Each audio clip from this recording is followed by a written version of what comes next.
Now you can, of course, excuse me, you can, of course, blanch your green beans up to this stage right here and keep them in a refrigerator for a whole day. But if you do that, of course, I would probably have to say all cases of blanching and holding vegetables that have either been cooked in water or have a tendency to have a lot of water content themselves, is that you line the container that you're going to store it in overnight with paper towels or some kind of a cloth towel to absorb the water. When the vegetables sit in water, they tend to deteriorate rather quickly. So that's something you should be on guard for when you're preparing all of your veggies and storing them in the fridge overnight or for a number of hours.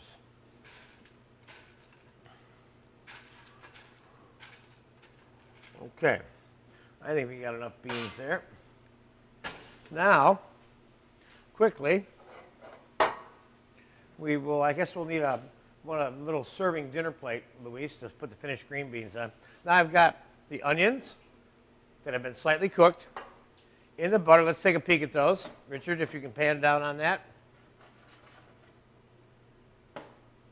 That's cooked a little bit. Now you can mince them, dice them, slice them, chop them, do whatever you want to the onions. It's not that big of a deal either way.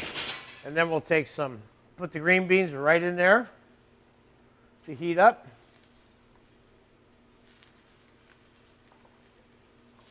Thank you.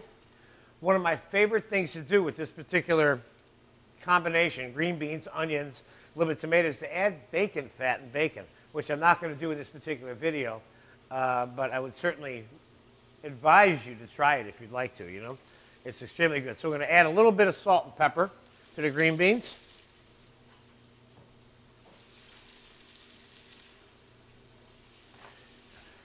Again, it's not going to take very long for them to heat up. I'm going to add a little more butter.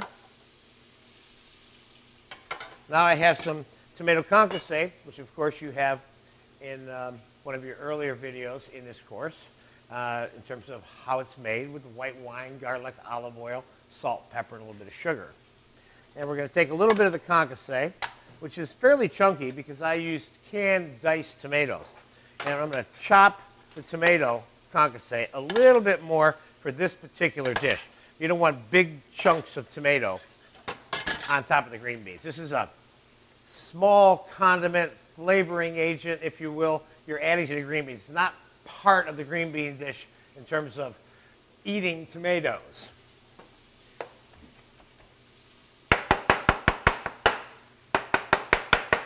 You just want to get the flavor of the tomato concasse kind of mixed in here a little bit.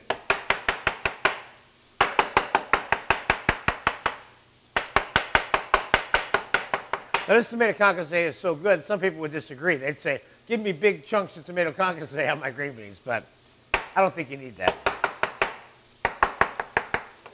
Okay, I'm going to put a little bit of tomato in here, right in the saute pan.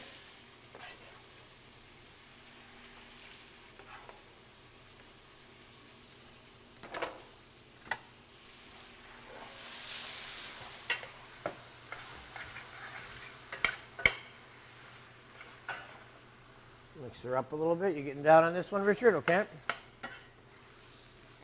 What is the key element here? The key element here is I'm going to check this for seasoning. Does it have the right amount of salt and pepper on it? And are the green beans cooked to the right texture? Now, no one wants a tough green bean. And then on the other hand, no one probably wants an overcooked green bean. But the real question is, what does overcooked green bean mean? What does that mean? Well, to one person, it means really mushy green beans. Now, to some people, in my opinion, what they like, which they don't consider to be overcooked, I would consider to be overcooked. So this is a subjective question in terms of the level of doneness that you're looking for here. Some people really like their green beans cooked more, and some people like them a little bit crunchy. So that's kind of like your decision. I recommend something right in the middle between the two, okay? So I'm going to give this a taste for now.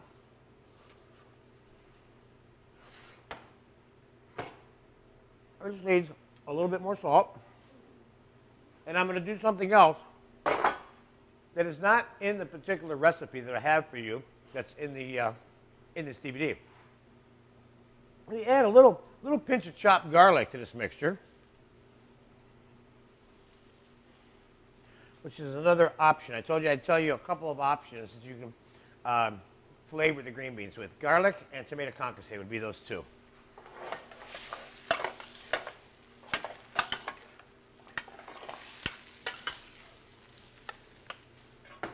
These green beans look nice. I'm going to tell you something. If you have any idea how popular green beans are among people in America, I can tell you that I have worked in a couple places where people bought prepared vegetables from me. Green beans, squash, this, that, you name it. This was always the largest selling vegetable of all the vegetables we had. People always wanted green beans with their dinners, it seemed like. So we're just going to put a pile of green beans on a plate here.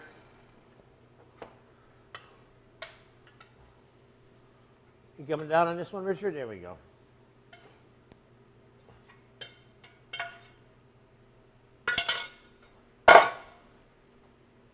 Now, I think we got just a little bit of, excuse me while I wipe my brow here.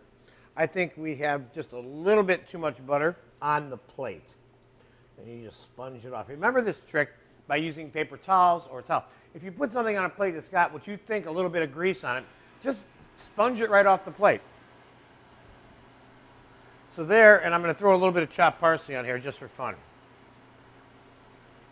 Now, there you have it. That's, in a nutshell, a very simple process. The blanching, the seasoning, the reheating.